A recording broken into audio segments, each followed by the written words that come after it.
I'm just going to say a few words about Irenee. I mean, well, Irenee is somebody who's well known, at least for all of us at SAUL, and he's been teaching here since pretty much the beginning of the school, commuting from London. He, of course, studied at the Architectural Association in London in the 70s and subsequently taught there for a number of years. And has been, after that, teaching at the Graduate School of Design at Harvard, where he was just, in fact, before joining us here, and in fact, where he is just coming from, where he taught this past semester at the GSD. I think what I wanted to talk about primarily was, very briefly, was Irenee's contribution to this school, because we have been, I guess as a new school of architecture, interested in what that means, what the possibility of a new school is, because new is only new for so long. New by definition becomes old eventually. And part of the project of new is about the discourse that's established in the School of Architecture, both from a kind of content point of view, but also from a qualitative point of view. And I think within the, it was always important to establish kind of a firm discourse within the school. And to establish a firm discourse within the school, you need to have people who are engaged with constructing that discourse and who know what that means, what's involved in building that up. And Irenee certainly has been one of the cornerstones of that establishment within this school. I think that the discussion that we've been having in particular about landscape, about construction, and in some, at arm's length perhaps, consideration of what is going on in the world around us immediately, right here, kind of right now, in this slightly ahistorical vein, has brought some new, well, I would call them, kind of germinations of ideas rather than ideas that are fully fledged into the kind of discussion. And so when Irenee went to the GSD, I think there was kind of an opportunity both for him and for us to expand that discourse into another kind of a different kind of a context. So now, returning into SAUL, I thought that it would be very appropriate if Irenee could speak not necessarily about what he's been doing recently, but really about the notions that have developed out of both the discourse that we've been having at SAUL and how that possibly connects with a broader discourse in architecture.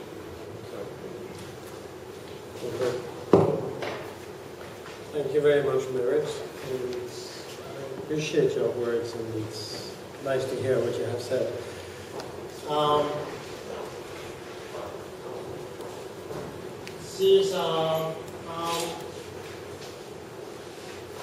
What I would like to say this evening is, I guess I prepared not so much casually, but just putting slides together, and they are slides which I have chosen because it identified certain themes which I am interested in at the moment, and which maybe were connected with these seminars I was just giving in America, things which emerged out of this. By the way, I am a French speaker, and I have a feeling there is a rather large contingent of French people here. So if there is a need for translation, I can even contribute, I think. But anyway, I would like to start. First, some of those themes, as Mary pointed out, were suggested, have been in parts tried and developed here at SAUL. And I have chosen maybe a few moments which maybe I haven't yet talked about here, and which where I'm more connected, not so much with America, but with certain things I wanted to discuss in America. And just to start and to put things in context, I mean, here is a picture of a slide of Logan Airport, which is a Boston airport. And this is actually not this trip, but this is the previous trip. And I mean, it is a situation which in some ways is rather absurd. One has no idea what they are doing. They're lying on the ground, and at probably an unholy time of the day, somebody is looking. It doesn't seem to be really part of this operation, and then there is a traveler's trolley, and then there is a vat of cement, and then here is a man, thank God, who says ability groups or something of significance might be happening. However, my point is that for me, this is, in its kind of absurdity, an illustration of, I guess, junk space. And as you know, junk space, text written by Ram Koolhaas, has been written taking Logan Airport, the Boston Airport, as a starting point. Now, I personally find this text, which incidentally has just been translated and published in French, to me as a very important text. And I regard it as, I think one could say, as a pre-revolutionary text. The revolution maybe has not happened, may never happen, but that is the way I read this text. I read this text and I get the sense that after junk space, nothing much can actually happen, that this is the end of the story. And in a way, this is why I call it pre-revolutionary, is that there is a sense of closure and a sense of absolute necessity that something should happen, which is invented new after death. And hence my interest in this text, which incidentally I greatly admire as being a very perceptive text on the contemporary condition. Here is the man, the author of the text, of course, Ram Koolhaas, and you see it, you see him in a discussion with two other persons. Here is Jeff Koons, the artist, whose art sells for the highest value currently in the art market. And here you have Obrist, who is somebody who interviews everybody, or perhaps not everybody. He interviews, as people now say in context of the movement Occupy, he interviews the 1%. And that's what interests me in this slide. You have three people who are part of the 1%, and then being, giving themselves as a spectacle in this, what was a 24-hour marathon in pavilion, Serpentine Pavilion, designed by Ram Koolhaas. I must say, I cannot look at this slide without a great sense of discomfort as an instance about what both architecture and art and debate should not be. Now, I have also included the cover of this book. Of course, in French, it has been in print now for a little while. So the English translation has just come out a few days ago. And it is a book which I admire exactly for the same reasons that I admire the text Junk Stays. It represents, in a way, there is a kind of society, it's a kind of, as you would say, atomized society, that Michel Houellebecq actually represents, to my mind, also represent a closure. That one cannot go any further without a change of people and certainly without a radical change of ideas. And I should say, as in parenthesis, that some of the sites which are being described in this book are Shannon Airport, and that the main character in this novel, which is a novel, is Michel Houellebecq, and Michel Houellebecq is living in no other place but Shannon, Newtown. So it is also a novel which is, has some kind of local connection here in Limerick. Now, I have talked about the 1% among architecture practitioners and artists. To me, this is an example of 1% architecture. And this is an architecture which is very largely for spectacle. This is another Serpentine Pavilion in Hyde Park in London. And this is the one done by Jean Nouvel. And Jean Nouvel has used canopies which are directly adapted from, or possibly even borrowed, from cafe architecture in Paris. But as you can see, there is a sense when you come to here that you are not coming for any particular event. You are coming here to look at the architecture. And I think this is a problem. This is an architect selling his work, but it is the element of, and that is a contribution which is this architecture makes for the public is actually, to my mind, one which is very uncertain. Now, I would like to compare this project by Nouvel with this one, which is also red. In fact, the two of them would make maybe a good beginning for an essay. This is by a firm which is very unknown, they're very young, they don't even have their diploma in architecture yet. And it is a project initiated by students in London for a similar brief, a cafe.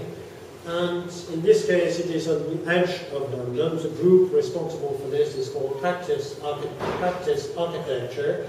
And it is situated on a car park, on the top floor of a car park, and has extraordinary view of London. And the point about this is that in my mind, if the previous image, the Jean Nouvel Café, is 1% architecture, this to my mind is 99% architecture. And this to me is a discussion which is, of course, for reasons which are partly incidental, which have to do with what is happening in politics at the moment, but nevertheless, a question which interests me greatly as far as architecture is concerned. That is, who is the constituency, or what is the constituency of architecture? Now, moving on now, this was in a way setting what I regard to be the scene at the moment, or I mean very briefly and admittedly very schematically.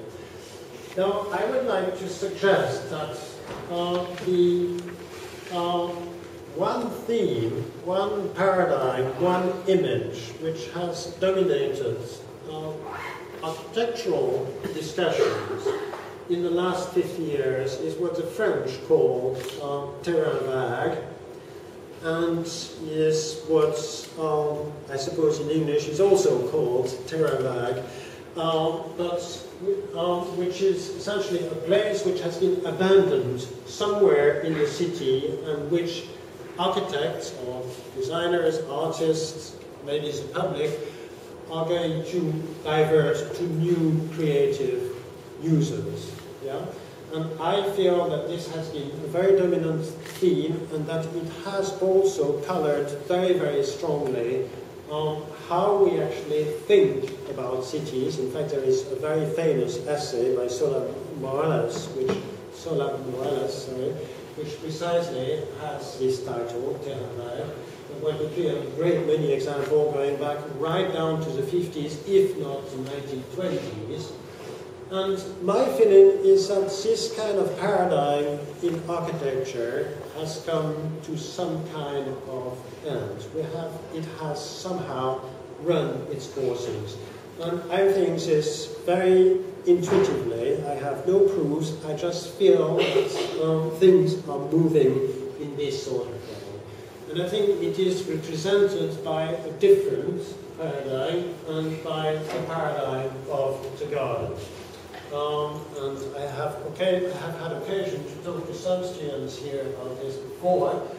And here is, a painting from, I think, the 15th century showing what is called usually a hortus conclusus, meaning an enclosed or a walled garden. And I think I put the emphasis here on the idea of garden and on the idea of cultivation and also on the idea of pleasure, that there is a kind of social peace on that image. And there is something which also, and I find this very important, something which is planned. Here there is something which is by and large improvised.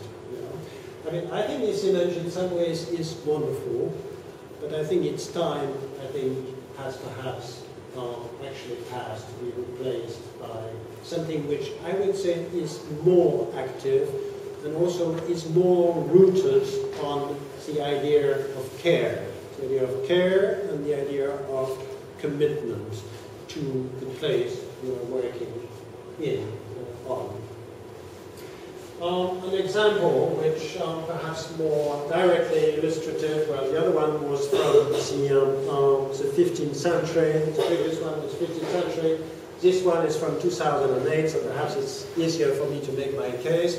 But this is an image of the project by Yunya Ishigami, and it is the rather celebrated pavilion which he actually constructed at the Venice Biennale in 2008. And what one sees here is a structure which is actually reduced to virtual invisibility, and then what you are left with are the plants of the garden, and the garden becomes the main object of design. So I think you could say that this is a hortus conclusus, an enclosed garden of some kind. I am also interested by the choices which he or his team have made about how to actually inhabit this garden with, in this case, second-hand furniture and with a great deal of informality.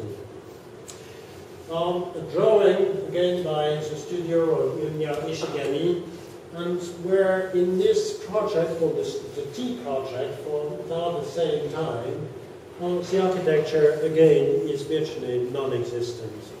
Essentially, the project has become the garden, and you have here what looks like a house, but it is called the inner garden.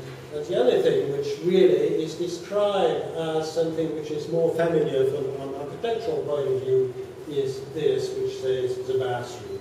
Otherwise, this here is the domestic space. This here is a domestic space. And I will come back to this in the context of a different slide. Now, briefly, this is a much more famous and also a much more ancient example where I believe somebody, an architect, was trying to do something rather similar to what Yunya Ishigami is doing now, and I should add other architects and perhaps also other garden designers.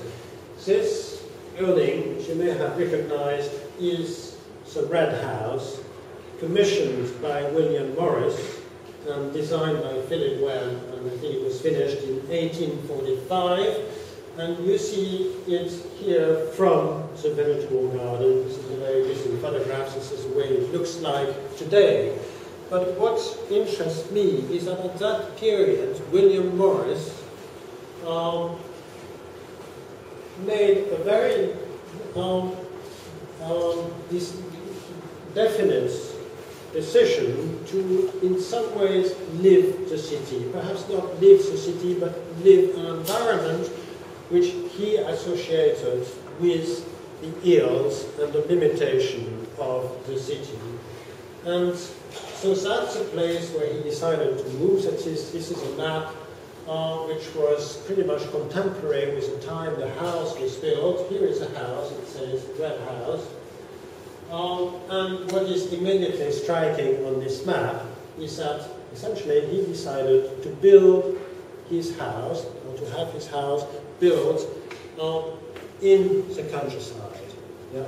And that is, I think, the parallel with what I have shown just before. And here is yet another picture of the red house, which I took recently or got out of the garden.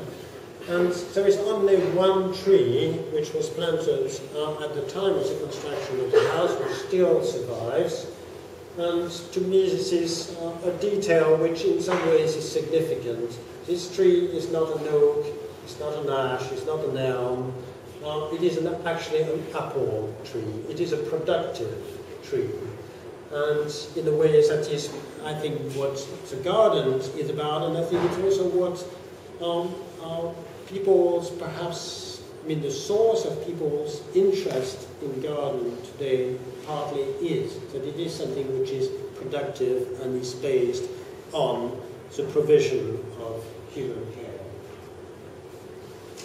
Now, in that house, it is in the red house of William Morris, one thing started, or partly started, and that is the pre-Raphaelite movement in painting.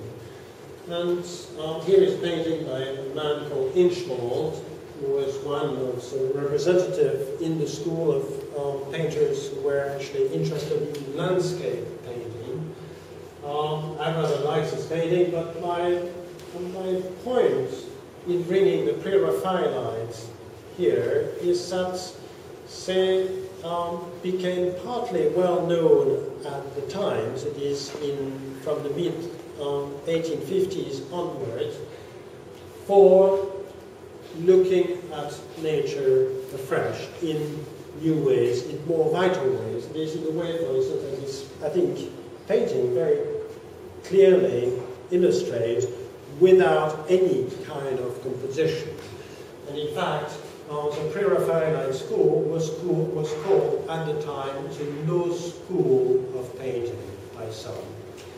And I wonder whether, and this I admit is very speculative, I wonder whether at the moment we are not going through a similar moment, through a kind of pre-Raphaelite moment, where we are, I suppose, trying and perhaps succeeding to actually look upon nature, and nature in its relationship to the built environment in different ways, and in ways which are perhaps more applicable to the situation in which we live at the moment. Another pre-Raphaelite painting, this time by John Brett, and of the mid-1850s, here a site in Italy. And interestingly, John Ruskin, who was a promoter, a great promoter and supporter of the pre-Raphaelites, even for Ruskin, this painting here seemed too realistic, and it seemed to have lost, for that reason, its actual artfulness, its capacity to work as a work of art. And talking about Ruskin, I have included this partly because I think it is very, very charming, but also partly because it shows the kind of extreme appetite which certainly John Ruskin and other people at the time had for things connected with nature. And this is actually a footnote in the newspaper which John Ruskin edited and wrote single-handedly. It was about 1 million words in his newspaper, all written by him. And anyway, and this footnote, well, you can read it, it's about the song of the birds, so it's probably better read in silence than me reading it, or maybe we'll just skip to the next slide.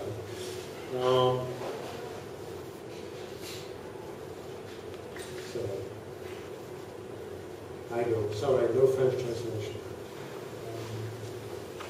Now, okay, so I am not suggesting that when I say pre-Raphaelite moment, that it is a matter of reverting to a view of nature of the kind that the pre-Raphaelites had. But more to say that, of course, the views we may have of nature, I mean, there are many for a start, and also they are changing, needless to say. This is a book, and I won't be, I'm sure, it's the only person in this room, and of course, in many other places. This is a book which I think is extremely important. I mean, if one were to read one book by Bruno Latour, this is certainly the one I would read. It is well written, and also it is relatively short, which is nice. But he actually makes a number of points, and I mean, I will talk, very briefly about it, but I would say first that one thing he is looking forward to is for the abolition of what he calls the Great Divide. And the Great Divide being the divide between culture and nature. And he is arguing that in order to do this, we should take anthropology as a guide. And that the reason to actually take anthropology as a guide is that anthropologists are looking at every aspect of life. For instance, you look upon a culture and you look at how people dress, how they cultivate a field, about family relationship, but they also look, most importantly, at how these people look upon and live in a particular environment. Yeah? And that, I think, is quite fundamental to Latour, and it explains partly the reason why also in his studies of the modern world he actually takes an anthropological approach. Now, see, having said this, well, he also says that nowadays, as the title says, he says we have never been modern, by which he means, okay, there has been modernity, but we must now become, and he sometimes says this, we must become pre-modern again. Modernity having started, let's say for the sake of argument, but he would say something similar, around the 18th century.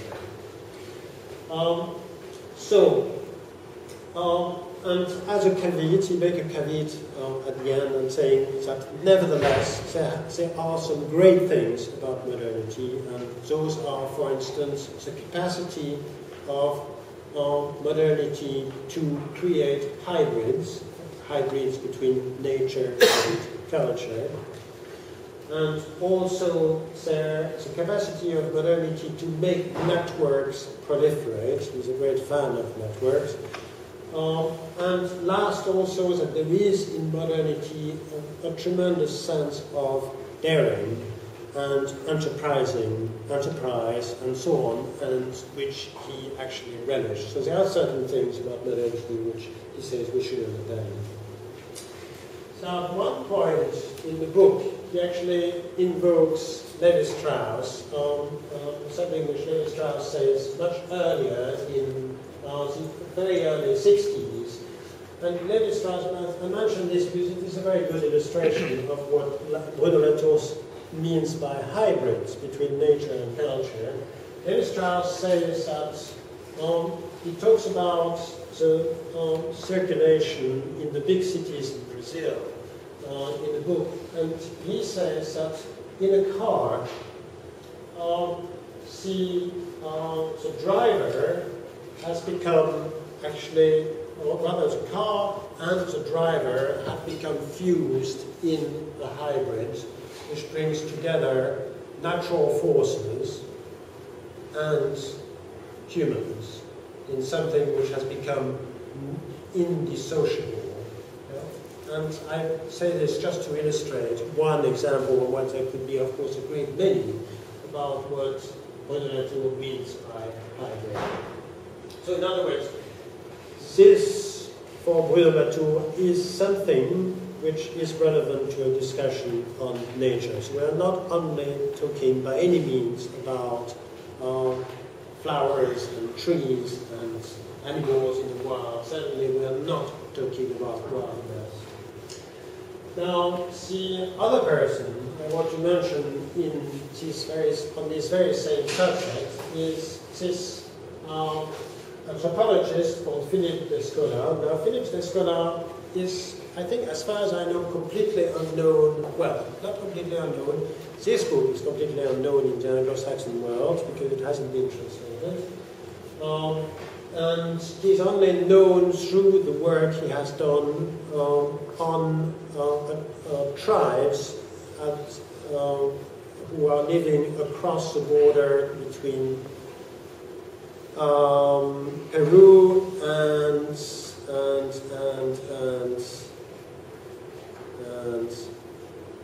and the other one to the north.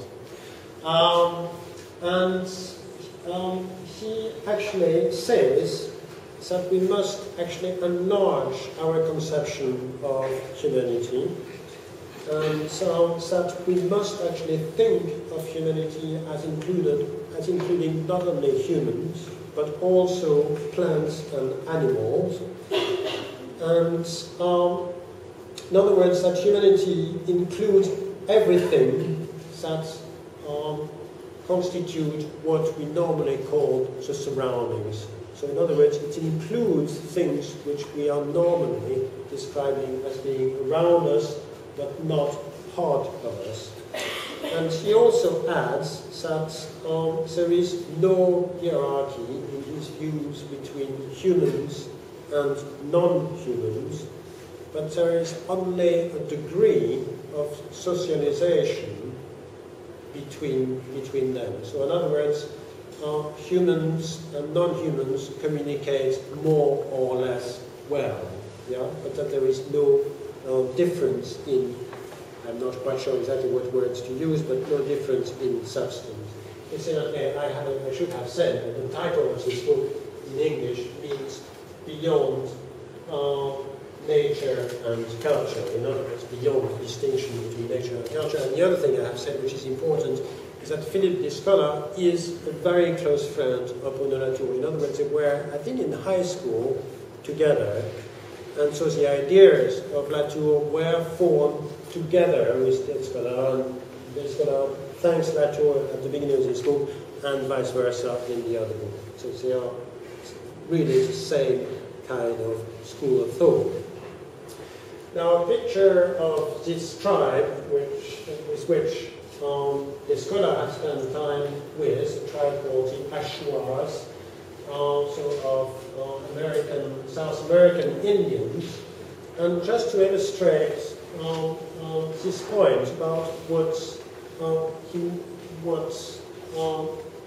Descola means by humans and environment, or the lack of distinction between those, and what he means by humanity, he actually talks, for instance, about the women who do the gardening, and that the women actually cultivate the plants as if the plants were children, using language which they might use in the same language that they might use about the raising of their children. In other words, the issue with the raising, with the cultivating of plants, is to bring them to maturity, just like with, I suppose, the education of children. Likewise, the men who are more involved, but not by any means only involved in the forest, look upon the games, the animals which they are hunting in the forest, not as wild animals who are completely cut off from them in their essence, but they look upon them using the language associated with brothers in law. And what this means is that they actually, in their relationship with game, say that what is important is to act with both respect and circumspection, as we would with brothers in law, at least one would say. And so, for the scholar in the tribe of the Ashuaras, he says the forest is looked upon as an immense garden, as a boundless garden, and that also in the forest, everything is considered to be domestic, insofar as the forest as a whole is the house.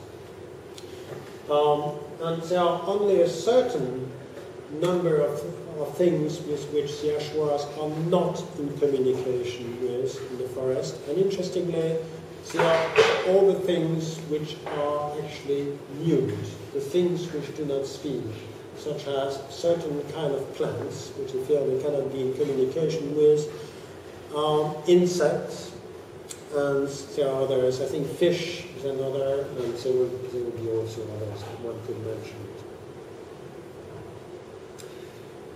Okay, now moving to something which is now contemporary, but nevertheless I look upon it pretty much in the same breath as I look upon these pictures and what I have said about these pictures.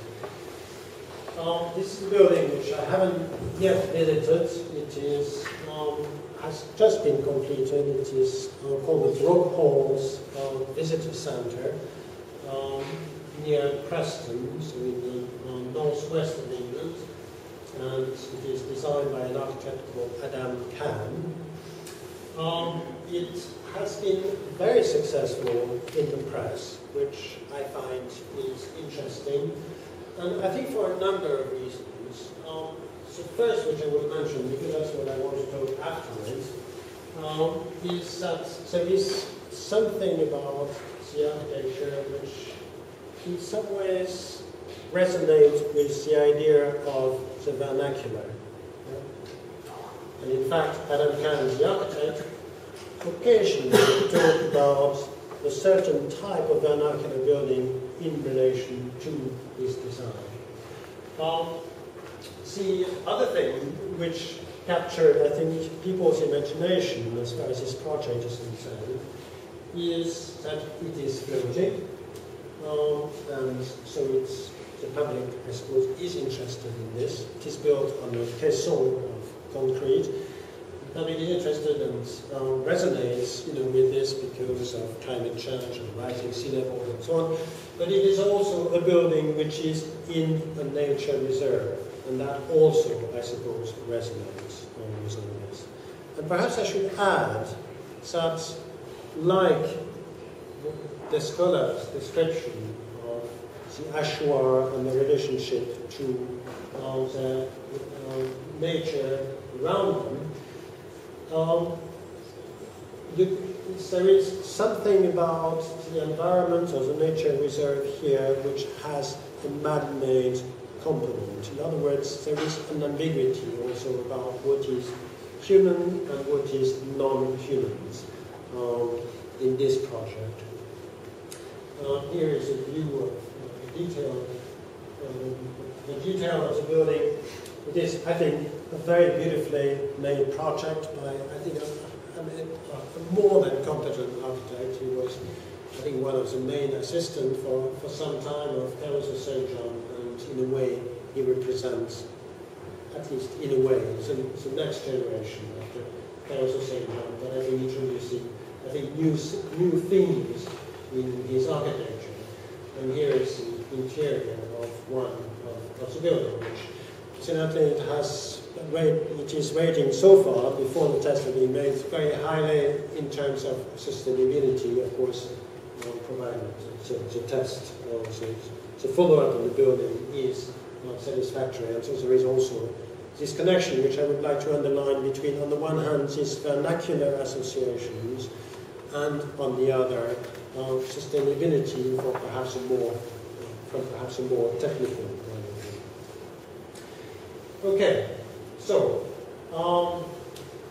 this is a book which, of course, I have put on the screen especially for the French people here. This is a French book, which interestingly adopts English title, and the reason for the English title is, of course, that it is a reference in a title to the book Learning from Las Vegas. And here it says, instead, Learning from Vernacular. I bring this as a very recent evidence of a renewed interest in some ways for the vernacular. The other thing I would like to say about this book cover, that it is written by this man who knows something about vernacular architecture, but it is also written by somebody who has contributed to the book, who is a very interesting French architect called Patrick Boucher. I hope we agree that it is interesting. So just to illustrate that, at least in my mind, it is something which is in some ways in the ascendant. So having made this comment, which I admit is speculative, I would like to say now a few things about the origins of the idea of vernacular architecture. The great authority on vernacular architecture is a man called Paul Oliver, who wrote his very big encyclopedia called the Encyclopedia of Vernacular Architecture in 3 volumes. It is enormous and it is a lasting contribution to the field. There is no question about it. Now, for Paul Oliver, this book by Sibylle Borinage, who was actually an architecture critic and historian, but especially a critic in America in the post-war period, she is credited by Paul Oliver as having written the seminal book on vernacular architecture. It is, from Paul Oliver's point of view, the parting shots for all studies on vernacular architecture. Now you notice already that the word vernacular here is not used, and that instead there is native, genius, in anonymous architecture. Very different words, and that to me is interesting. This book incidentally was written in the late 50s, and I have included just a few illustrations from the book to give you the gist of it. I admit that I have chosen the illustration very carefully to make a point of my own, which may not be hers. Now, what I think is very interesting about her book, unlike most books on vernacular architecture, is that she's looking for 2 things. She's looking, A, for what is fundamental from a human point of view in vernacular architecture. That's the first thing. And the second thing is that many of the examples in her book are examples from the New World. In other words, in some ways they are contemporary buildings. They are not buildings which are rooted in a millenary tradition. Yeah? And to me this is very important, and I will, I think, explain to it a little bit better in a second. So here is an example. This is clearly a building built by New Englanders, well, certainly no later than the 18th century. And here is a building by Londonmen somewhere in America. Again, not a traditionally established building type.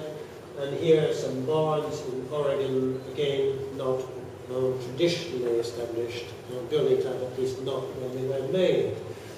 And this one, which is, I like particularly, which is a house in Haiti, a peasant house in Haiti, using a mixed form of technology. Now, interestingly, the book opens with a quote by Frank Lloyd Wright. And so there is here one possibility, which is to actually look for the origin, one possible early source for vernacular architecture in Frank Lloyd Wright and what he was saying. And that I find very interesting.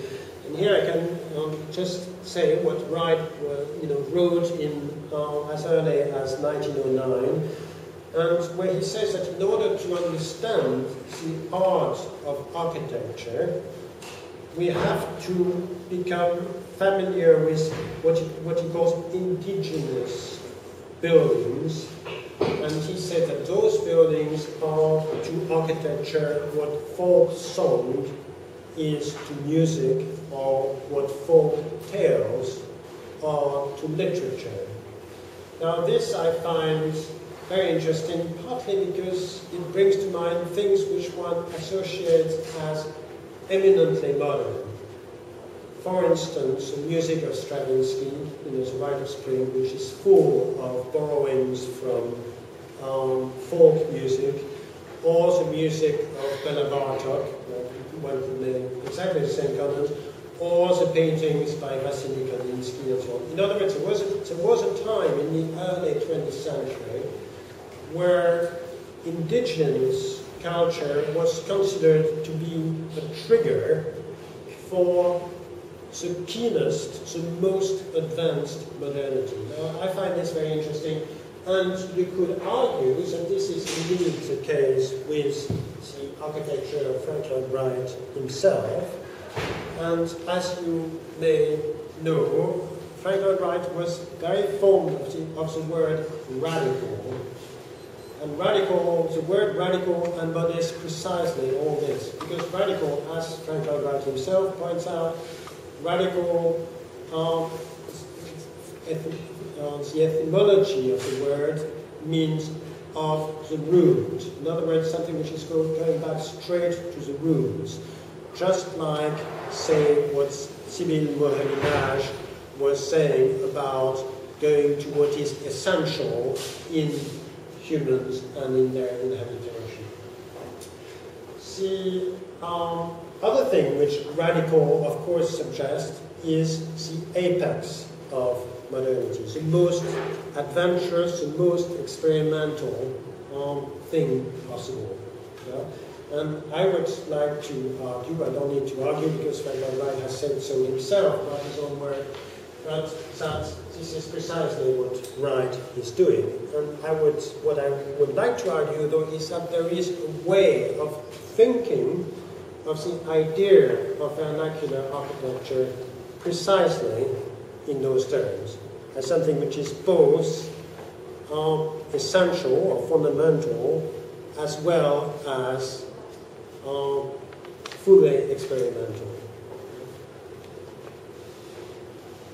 Now, another, I suppose, pioneer in the way we look upon vernacular architecture, that's of course Aldo van Eyck. In fact, he is the one who is usually associated to some kind of origin. If you want to actually think of an architect who actually developed a sensitivity and sensibility towards vernacular buildings. I'm sure you're all familiar with this. These are the Otterlo circles, 1959, and presented at the CM meetings, or think tank meetings, sorry. And here is the vernacular example that he chose, the plan of the Pueblo settlement in Mexico. But what interests me in this image is the slogan. The slogan says, by us, for us. What that means is, I mean, I think we could easily underestimate how radical this statement was at the time. I think we could likewise clearly underestimate how radical this slogan is now. And what, of course, Van Eyck meant by this is that by us for us, but in other words, it is this vernacular architecture, or the architecture that he would praise, is not made by certain people on the behalf of others. That's what he means, and that's what he praises about vernacular architecture. Now, I couldn't resist, because of this, and because of the slogan, adding this slide, which this time is very recent, just a few days ago in Washington. And I would say that the great value of vernacular architecture, or as an idea, but also perhaps in its actuality, is precisely that it is an architecture for the 99%. Yeah? It's not an architecture for the 1%. And I would like to suggest to you, or to propose to you, that the architecture which we have admired in the last 20 years has been an architecture for the 1%. That's, I suppose, the meaning of star architecture, iconic architecture, and any other adjective you could use, you could care to use, which have been used during that period. Now I want to say what I think is the origin of vernacular architecture as an idea. And I think vernacular architecture comes from geography. And so the very idea of geography is based, if you look at it in a very simple way, on two fundamental ideas.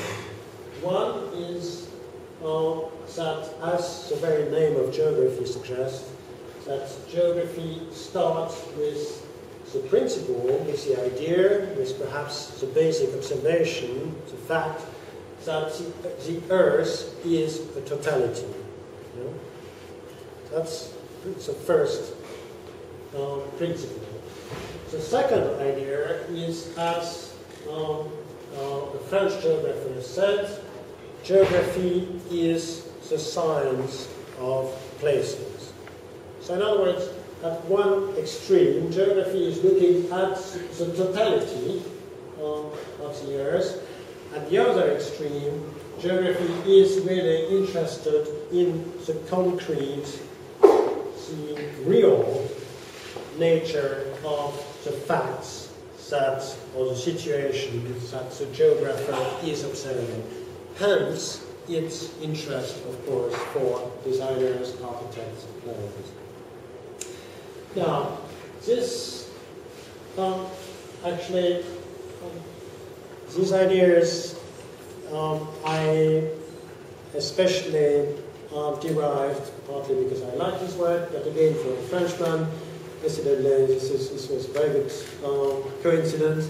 But a man called Vidal de la Blache, now the reason for Vidal de la Blache, one could have chosen other geographers, but is that Vidal de la Blache is probably the main pioneer in human geography.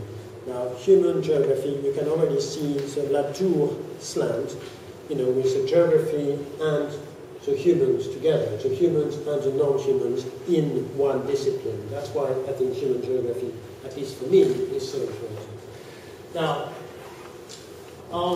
in the very early 20th century, in 1907, the first monograph was published by a man called Raoul Blanchard, who was a pupil of Vidal de la Blache. The monograph is a beautiful book on Flanders, a region in the north of France. And what this monograph is doing, as indeed all the regional monographs done by pupils of Vidal de la Blache, but by the French School of Geography, was to have the region. The region is a basic entity, and then the idea is that you actually look at everything which constitutes the region, and you actually describe it as a coherent whole. Now, what is interesting about this is that one thing which does belong in his mind to this coherent totality is the house. It was not described as being vernacular, it was just described in this case as the house of the farmhand. But what is absolutely fascinating, I think, in the way those descriptions are actually made, is that these geographers were able to talk, for instance, about an aspect of climate, in other words, something which you would think is very general, and using this aspect of climate, be able to actually account for some very detailed aspect of the interior of the dwelling. For instance, the fact that they might use glazed tiles, which are mostly white on the door, which is something to do with humidity and etc., cleanliness, etc., etc. Now, what these geographers therefore were saying was that geography was actually creating what they call a genre de vie. In other words, geography was creating a way of life. Yeah? what interests me is this seamless connection which they were able to make between the region, a very large geographical entity, and the way people live. Now, to me, this seems a fundamental observation about the vernacular. In fact, this person here, Longeon, was one of the earliest students of Vidal-Lablache, and so one of the also early pioneers in human geography. And one of the books which he wrote, in this case in the 1930s, is this book which is called The Houses of Men, or rather today we would translate it The Houses of Humans, from the hut to the skyscraper. And there is a much later one that's done again by not a direct pupil, but an indirect pupil, Pierre de Fontaine, which is called Man and Its House. And here you have skyscrapers in New York, here you have houses in Santorini. But what is, I think, very interesting about those two books is not the books themselves, none of which is a masterpiece. What is very interesting is the idea that you could actually write a general, global theory of the house. That to me seems very, very interesting. I mean, it seems, I don't know, in phase with, for instance, the 99%. It seems to me in phase with the increasingly global outlook which we take on events in our life. Now, a much more recent book, Tuscana, published in 3 languages by Rizzoli. Again, this time because they couldn't adopt the title of Rudowski, so they call it, instead of architecture without architects, buildings without architects, a global guide to everyday architecture. Now, what interests me in this book is not the book itself. The book is useful, but it is not in any way groundbreaking. What interests me is the last chapter, which is about 10% of the book. And while the first 90% of the book describe what one normally understands as vernacular architecture. In other words, architecture rooted in very old tradition and an architecture which has always been in a specific place. Now that's the first 90%. The last 10%, the authors are struggling to deal with everything else. And it is this struggle which to me is interesting. This struggle to me ought to be a project. Of course there should be many projects, but a project in the study of architecture. And in this 10% it includes, and I list them, Brazilian squatter settlements, Indian squatter settlements, Filipino squatter settlements, earthships, so they're called, and bottle buildings, natural buildings, whatever that means, and vernacular revival. So in other words, they are struggling to put, probably, certainly with the squatter settlement, let's say 50% of the housing stock of the planet. Yeah? And so you can immediately see that while, let's say, the previous 90% has either disappeared or represents maybe 3% of the, I'm guessing, but 3% of the building stock on the planet. Now, you can immediately see from those figures that there is something in the way we think about building on a global scale, and specifically about vernacular architecture, which I think is massively dysfunctional, massively inaccurate in terms of the appropriateness of the concentration on certain things rather than others. So, I am pointing out just to say that there may be a study project here which is important and a long-term things too. I haven't included slides or slams, but I have included these slides partly because I find it beautiful, but partly also because it illustrates the kind, I mean, to put it as in terms of necessity is too strong, but what you see here is a young man who is looking and presumably gathering materials in the squatter settlements somewhere, and you see, I suppose, the usual materials, which are classified fabrics and rescued bits of metals and timber and corrugated metal and so on, in order, presumably, to build something or another. And this is just a very quick side comment, but I think that in this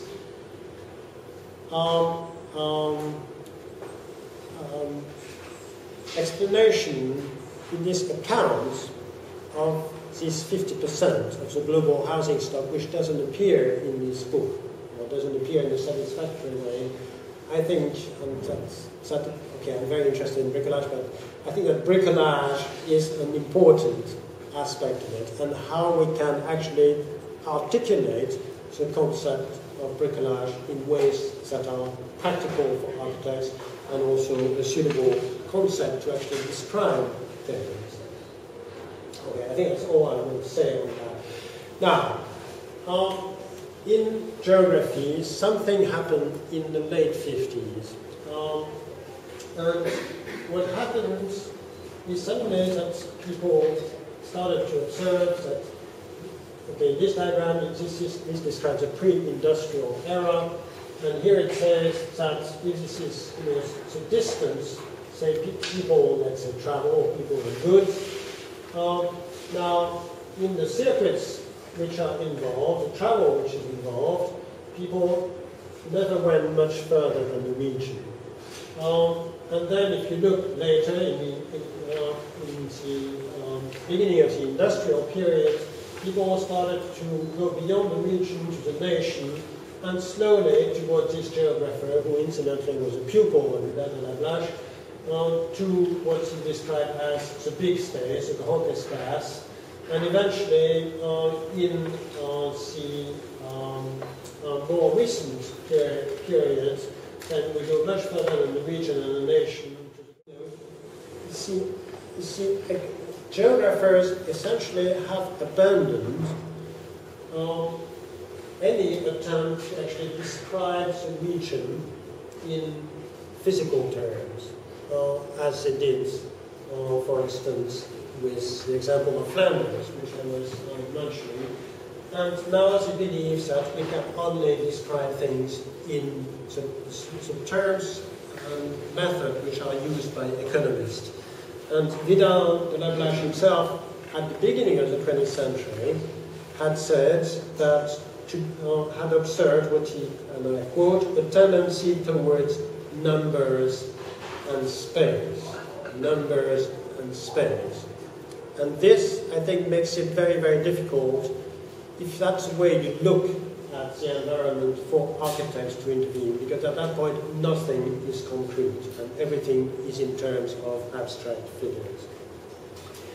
Now, some people have tried, for instance, Marc Auger in his famous book, Non-Places. I think this book personally has been useful for a time, but I think it has mostly a bad effect on architecture, because the idea that there could be non-places is an excuse for coping out of tasks which should be legitimately the architect.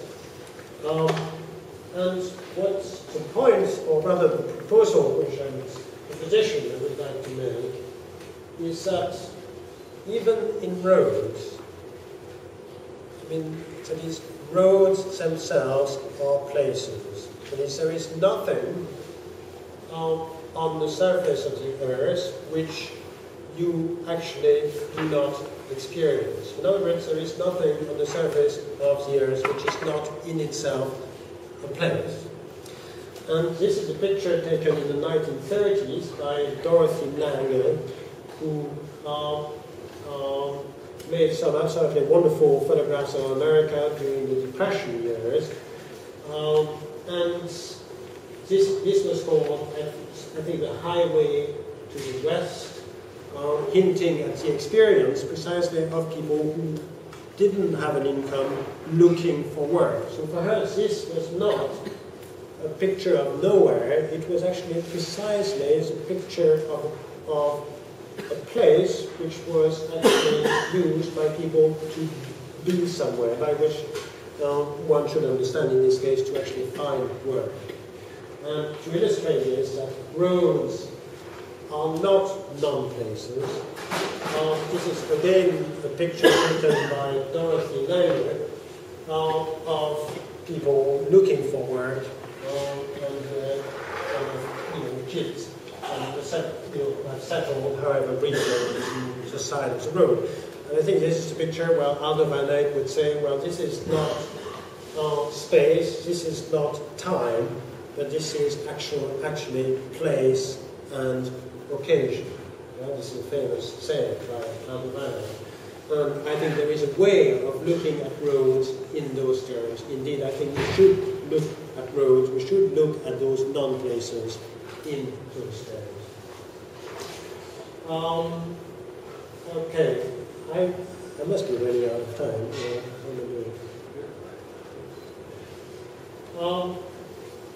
Another person, American J.B. Jackson, who contributed greatly to the understanding of the vernacular, interestingly had an obsession with movable dwellings.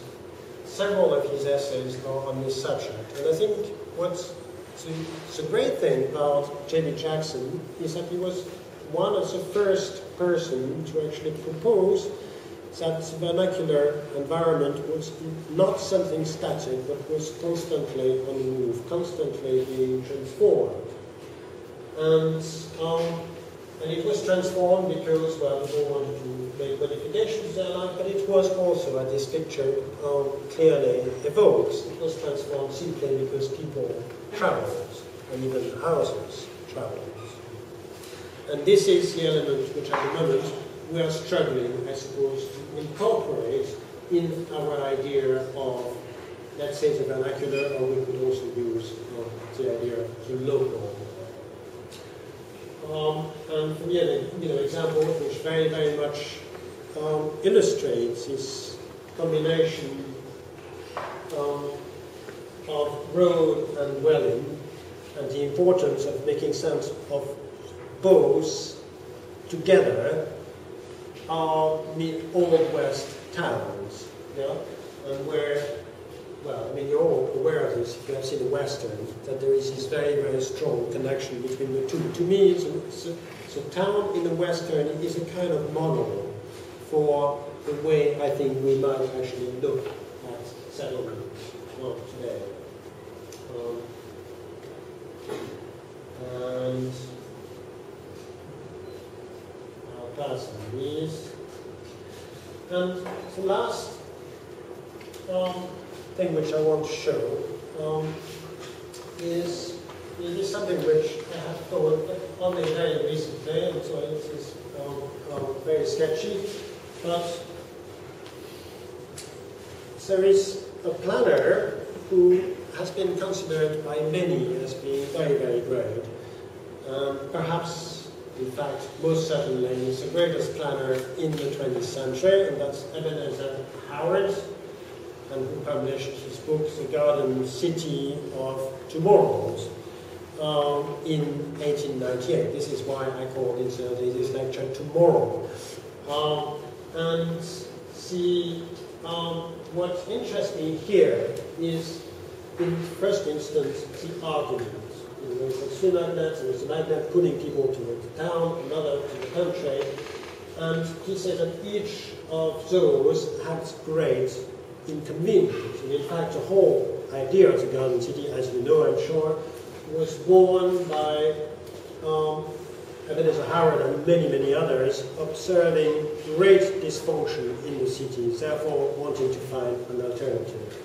Now, the alternative is this town and country. Yeah? Now, what fascinates me about this diagram is that you could read it precisely in the terms of Renaud Latour. Yeah? Renaud Latour, who talks about humans and non-humans, and about how those can actually come together in some way. So for me, this diagram has something which is eminently contemporary. And well, in his another diagram in the book, he puts the garden in the center. Now I find this very interesting, but so maybe not enough time to discuss it in detail. The first garden city, which was started just 5 years after the publication of the book by Ebenezer Howard, which is amazing, lecturers to the north of London, and the station at lecturers, and a page from the equally famous book by the architects of lecturers and many other garden settlers and so on, Nothing Gained from Overcrowding by Raymond Unwin, and where they say, it's a silo housing, very constrained with space, very repetitive and contrasting with this image. I don't really lots too much to say about those images. Houses for the middle class and sometimes even people with more money, and houses for people with very modest means, lecturers. And the ubiquity of the hedge is something which also I find interesting. Here and there, very, very tall, so tall that the car has to drive underneath. And here a picture, a very early book on the garden city, showing, in fact, a proposal which clearly caught the eye, but this was a proposal from the mid-19th century, 1845, and again the ubiquitous presence of the hedge and of the garden. And I couldn't help but associate this with that, which is a map of hedges done here by the intelligence unit of county in Ireland. And the temptation on my part to look upon this as a kind of blueprint or perhaps a green print of the city of some kind. And last, and very quickly, because in Lecturers and because in the plan by Ebenezer Howard, I am not particularly compelled by what Howard proposed for the center of the garden city, and so I chose a different example of something which I've seen very, very recently in America, and which I thought was absolutely marvelous. This is the so-called Old Ship Meeting House in a place called Hingham, which is across the bay from Boston, and which is the earliest surviving so-called meeting hall in America. This is painting of it, which was done in the 18th century. This is a plan of it in the late 17th century, which shows that the interior at the time only had bench. Now, for me, the extraordinary thing about this building is that of course, its social aspect in the first instance. This is where the affair, not of the state, but this is where the affairs of the locality were being dealt with. Yeah? So in other words, this is architecture for the 99%. In fact, architecture for the 100%. Even, as you can see, so admittedly on the side, the Negroes and Indians had a place in the late 17th century. And I cannot help but associate this building here with this other great building. This is the very early description of the Pnyx, the site of the ecclesia, in other words, the site of the Greek assembly. This would be around the 5th century BC in Athens, so a kind of holy place connected with Greek democracy. I would like to suggest that this building, here in the flesh, is a kind of absolute landmark for the beginning of American democracy, and for that reason, for me, highly inspiring. And here a view of the interiors, which was used, needless to say, both as a meeting hall and as a church. And it is now more used as a church than a meeting hall. And a view as you look up with this amazing structure. The view of the gallery, which is a later extension to the side, also having very beautiful space, which reminded me of Shinohara. And the view looking down onto the boxes. And when somebody from the congregation actually opened the door for me to visit this building, at some point she had this amazing expression to actually describe those boxes, and she described them as, she said, real estate. That's the word she used, and by which she meant that people were paying money to actually rent or buy those places inside the meeting hall or the church.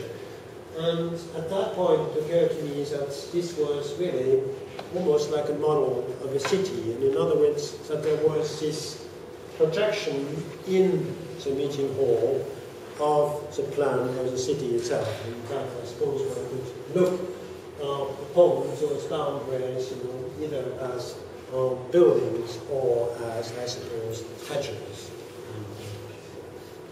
or as many other things. I think that's the last slide.